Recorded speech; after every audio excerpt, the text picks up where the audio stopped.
La santé n'a pas de prix, la santé n'a pas de prix, c'est pour cela que nous vous recommandons l'eau potable Achille Aqua. Déjà à Kinshasa, tous les 24 communes, Achille Aqua, l'eau potable est là. Les abonnés de la chaîne YouTube Xile Botelwa, nous vous recommandons l'eau potable Maya Peto, Maya Kimia, Maya Bangelou. Senga Achille Aqua, partout où vous êtes, le numéro est là. Écrivez-nous, appelez-nous, contactez-nous. Nous sommes là. Et la livraison à domicile, ça s'est fait avec beaucoup de sécurité. Achille Aqua, Maya Kimia, Yapeto. Salut, bonjour à tous. Mbote bandeko nyonso obulandaka Ursule Botelwa TV.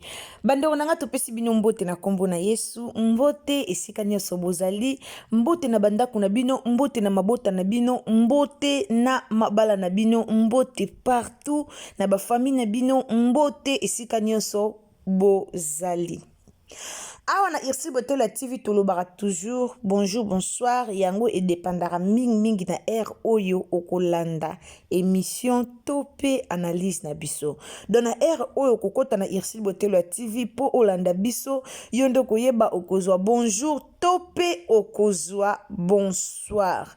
Alors bandeko nanga lelo toyeli bino likambo ya mama Shabani donc toyena likambo vraiment ya mama na biso Micheline Shabani toyebi biso nyonso mama Shabani aza o apambolaka biso na mateya ya kitoko aza pe o apambolaka biso na banzembo ya kitoko na badoration ya bien na balouange ya bien. Alors eloko nini oyo eza ya kobomba matope mabomba minini oyo eza na sima ya mama Micheline Shabani tokoyeba yango awa na Ursule Botelwa TV.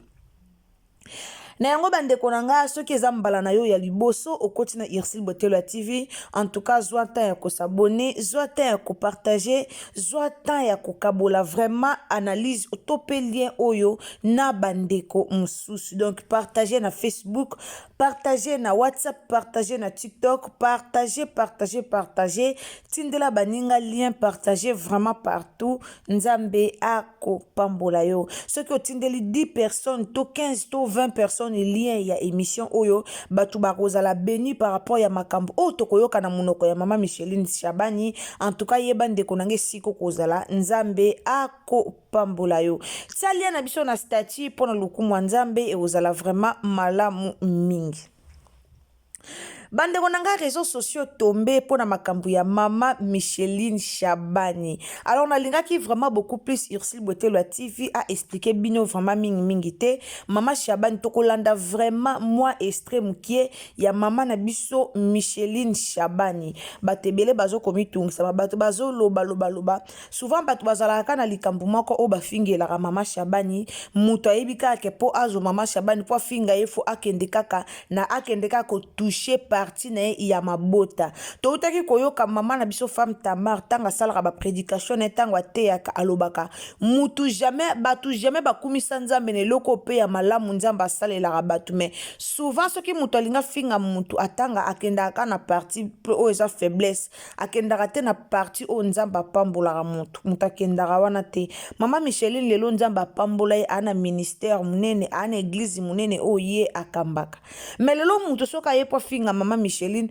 aotala teke mama Micheline azana ba église aotala teke mama Micheline na prêcher la parole de Dieu aotala teke mama Micheline aza servante de Dieu o ayembaka pe kitoko oloba teke longba kuna yoko to yembaka banzemba kitoko non ba oyaka ko toucher kaka place o ya mabota ba yebi ke faiblesse na eza place oyo ba koyaka koloba na likambu ya place oyo eza mawa donc eza passe pe mawa pour na peuple congolais.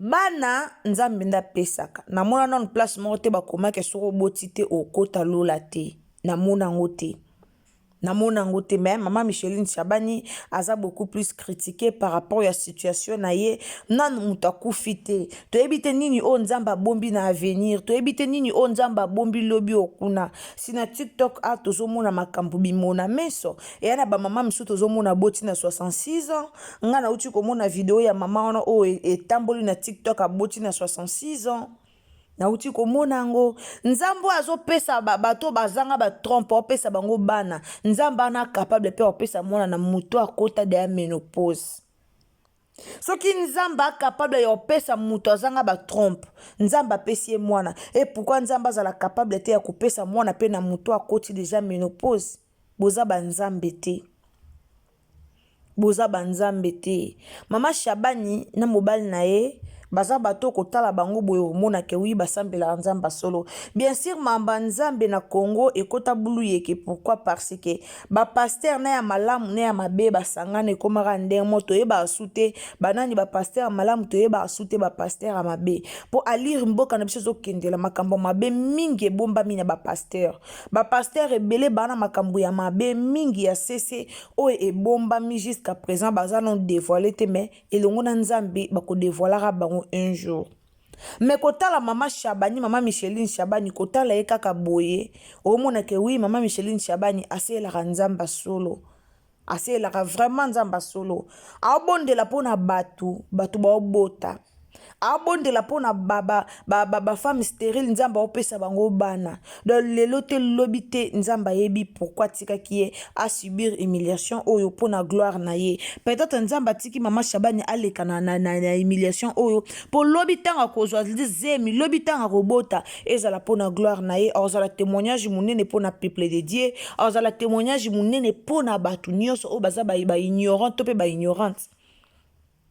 Mais lelo et comment on a sujet à moquerie et pas ya ba congolais et comment on a sujet à moquerie surtout pas ba païen bato ba yebi nzambete pas ben crédile bato ba yebi nzambete bato ba yebi mamba nzambete ah yepe ye wana ta sambela nzambe tarabwe chaque chose a son temps ngonga nzambe tango sonaka na vie ya mutu ata ozanani ngonga nzambe soke sonné ata ozanani ata bakanga ki vino soki ndenge nini metangu ngonga nzambe sonaka na vie ya mutu ezaka délivrance totale pona mutu tangu nzamba betaka ngonga na ye na vie ya mutu ndeko nanga ata bazo bakanga osoki wapi meta ya nzambe tangu ekokaka ezala kaka temps ya nzambe alors bandeko nanga na otikela bino tolanda mama Micheline Shabani na bokebi nyonso tofungola matoi biso bato tozo finga o tozo critiquer o tozo kende kaka ko toucher point ya mabota ya mama Shabani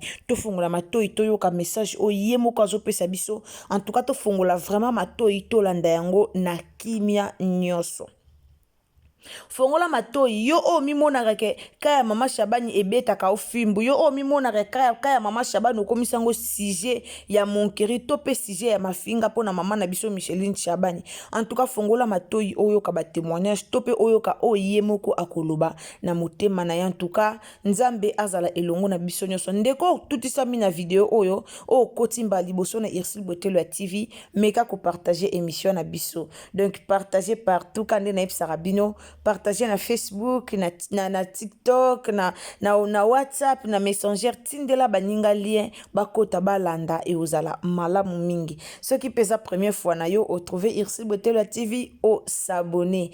Tango s'abonner ko bossa na te, cliquez cloche ya notification pour que prochainement tango tozo lancer ba image na biso et comme la yo esika nyonso oyo oko zala. Alors tolanda mama Micheline Shabani na bokebi nyonso et ozala malamu mingi. Tielanga j'aime vimba, tielanga j'aime bien, tielanga commentaire à bien, loba malamu pona mama Micheline Shabani, souhaiter ba parole à malamu, nzambe ako pambola yo tolanda. Mama Sarah, na papa Abraham, papa Zachary, na maman Elisabeth, de l'église, parce que Bible dit que tout deux, bah comme un Nicolo, Elisabeth na Zachary, bah non service n'est na temple, et na qui m'ont bangé à Zachary de Sika. Je ne sais pas ce que le Seigneur peut faire demain, mais je lui fais confiance. À tel il restera mon Dieu. Pourquoi? Nami Bengate. Nzamba Bengate. Un jour, il m'a choisi, je le vis. Dans mon alboko Nzamba, elle vit Nezokoma, je suis l'Éternel des armées. Je t'ai choisi à dessiner. Et si quand Angela Katienga Satsuna Mnoko, la Bible a placé dans le globe terrestre. Abi, je t'envoie. Nous continuons qui Michel, tu es ma joie. Va donner la joie au monde. Mais attends, on a un souci. Mais si on a adorer, on a loba.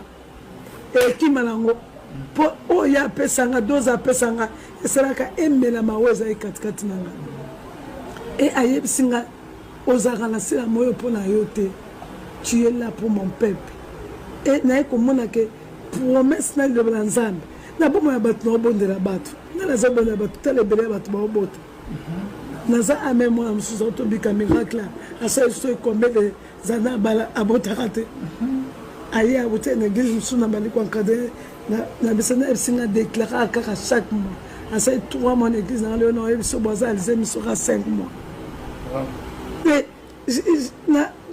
nga alobisi ne est ce que eza impossible mpo na nga mais nga ayebisi nga mokolo moko nazalaka na émission na Pointe Noire moto abenga na téléphone ouvert na téléphone apona abengi alo mama nalingaka yo nzambe no asalelanga makambo nene mama nalelaka kaka nzambe sikoyo yo moko poani ozala na mwana te nayoki moto nzambe abeti liso na te nanga yebisa ye akola ayebisanga sa grâce me suffit.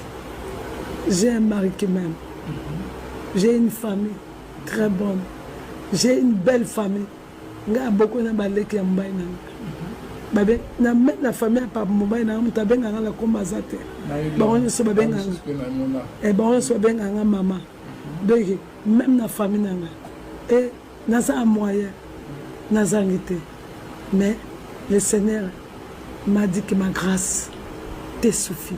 Mukolo mona zaki jeune fille na ke kotika mninga moko na si pasteur ombaza na Belgique azoyoka na ketike pa pasteur Mosakolomba ba osola na eta Mosakolomba talinga nazali na 19 ans yebisika benga mwa mwasi wana albi wane loka nzambe oza na mission na sena moyo na mwe nzambe apesa o micro ya or yo mais oyebi kobota noki te nga na yebisenga na bota te ndenge nini natie mnoka bino oza na mission oza watu oza mwa matata na fiancé na nga pa Shabani abi mobala ozolingo boya anga mobala ya destiné na yo mais naomona bino na suka pembe mpo obotanaki mobange parce que nzambe tu aimes beaucoup les enfants aopesa bango atante mpo okosoccupe bango mingi otika œuvre na donc j'ai compris je suis là j'attends la promesse et même si ça tarde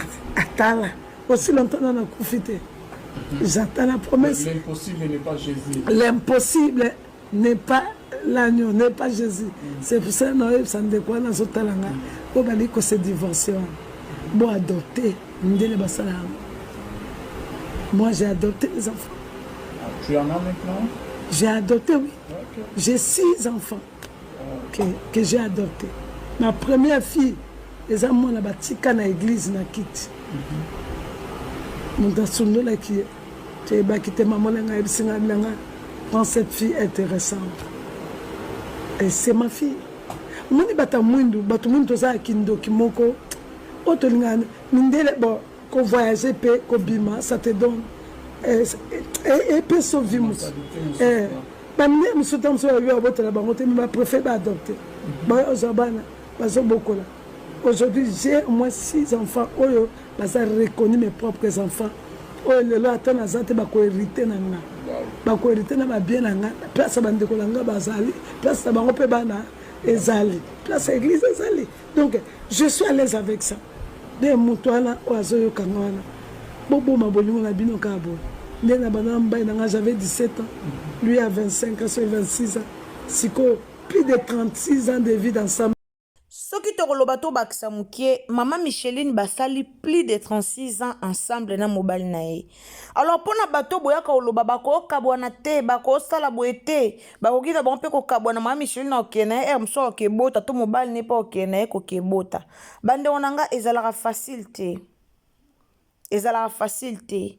Babala naki azaki mwa mukie, mobala azaki mwa mukie, mwasa azaki mwa mukie, nzamba kutanisa bango mibale babalana. Vedi tangu nzamba kutanisaka biso to balana, nzambe asangisa libala pona divorce te. Nzamba yebaka divorce te. nzambe jama ko sangisa ba o asangisi bino mibale na libala après lobi kuna bokabona nzambe asangisa po na bongo te balobaka on se marie pour toute la vie nzambe asangisaka mwasi na mobali na libala pour toute la vie lelo biso ne tokomaka libala tozoyeba tozokende tengulu tina nde libala ye pe pour libala ekufia po komi o ezalaki suwe ya nzambe te non nzambe asangisaka pour toute la vie. Lelo couple mama Shabani ezo subir ba humiliation mais lobi na bango nzamba ebi. Lobi na bango nzamba ebi. Mama Shabani auti koloba awa ana bana o ya adopta bana 6. Bana 6. O ya zwa bango lokwa bana na ye. O ya considéra lokwa bana donc a considéra ka bango lokwa bana na ye. Lelo ata nzamba pesi e bana te. Lobi kuna ana bana o nzamba pesa ye déjà. Batikele mwana ne o aliboso ba abandonné na kiti ya église. Est-ce que vous savez pourquoi batika mwana na kiti ya église? Boyebi po ni mama ya mwana na sundola mwana na kiti ya église. Ezate ke soki mama Shabani lelo ana mwana te to aboti te elakisi ka kota lola te non. Chaque chose a son temps. Son nzamba lobaki opambole na mwana to mona yo simba mwana. Femme Tamara Lobango, na même hôpital, o baba betela e baba balobaka obota te na même hôpital o ba déclaré stérile. Na même hôpital, o docteur ayembe kombo bébé, o docteur ayembe nzembo bébé. Femme Tamara Lobango. Quand na réseaux sociaux, o boza ko humilier maman na biso Micheline Shabani pona mamba mwana. Quand na même réseaux sociaux auto ya obeta maboko.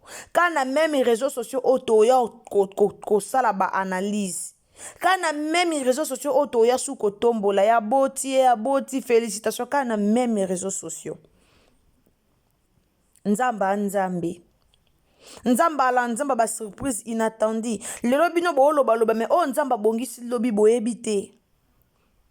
Boyebite o nzambe abongisi pona lobi. Alors bande konyoso oboza ko s'inquiéter tope oboluka ko finga tope oboyaka ko se moke na basala nzambe yemoko ayibi totika jishima basala nzambe epa ya nzambe yemoko.